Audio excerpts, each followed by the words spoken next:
کاش میں ایک بار پھر سجدہ کر سکوں، ایک بار پھر اپنی ماں کے گلے لگ سکوں، بس ایک بار۔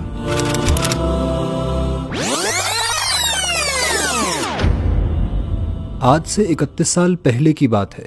عبداللہ بنیما ایک عام سا عرب لڑکا تھا۔ بچپن ہی سے بری صحبت نے اسے گناہوں کی زندگی میں دھکیل دیا تھا۔ گانے، غیر اخلاقی فلمیں، فحش میگزین، ناپسندیدہ تعلقات، ہر گناہ میں اسے لذت ملتی جا رہی تھی اور وہ گناہوں میں آگے بڑھتا جا رہا تھا۔ عبداللہ نے لڑکپن ہی میں سگریٹ پینا شروع کر دی، جو اس کے والد کو بالکل پسند نہ تھی۔ ایک دن اس کے والد نے اس سے پوچھا کہ تم نے سگریٹ پی ہے؟ عبداللہ نے جھوٹ بول دیا کہ نہیں۔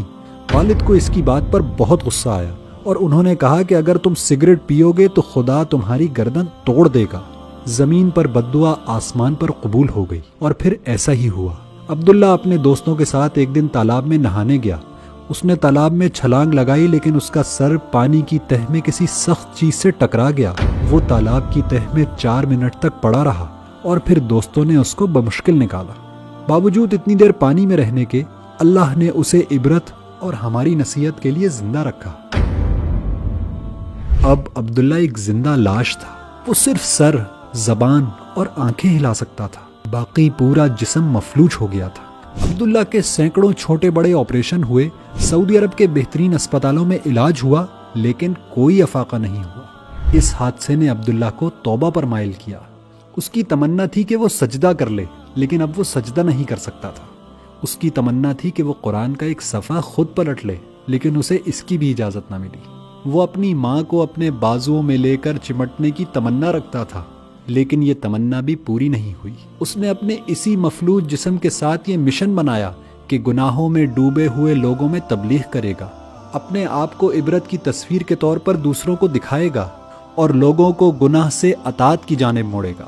پھر 31 سال عبداللہ بنیما لوگوں میں تبلیغ اسلام کا فریضہ انجام دیتے رہے۔ ہر بچے، جوان، لڑکے اور لڑکیوں کو بتایا کہ مجھ سے عبرت پکڑو، میں درجنوں سال سے اپنی شرمگاہ تک خود نہیں دھو سکتا، کیونکہ مجھے اللہ نے منع کر دیا ہے کہ میں ہاتھ استعمال کر سکوں۔ یہ عظیم الشان مبلغ 31 سالوں تک لوگوں کو اللہ کی معصیت سے منع کرتے ہوئے آخرکار 2023 کے رمضان سے کچھ عرصہ قبل اپنے رب سے جا ملے۔ آخری لمحوں میں ان کی زبان پر یہ آیات رواں تھیں کہ ان سے کہو، جس موت سے تم بھاگتے ہو وہ تو تمہیں آ کر رہے گی، پھر تم اس کے سامنے پیش کیے جاؤ گے جو پوشیدہ اور ظاہر کا جاننے والا ہے، اور وہ تمہیں بتا دے گا کہ تم کیا کچھ کرتے رہے ہو۔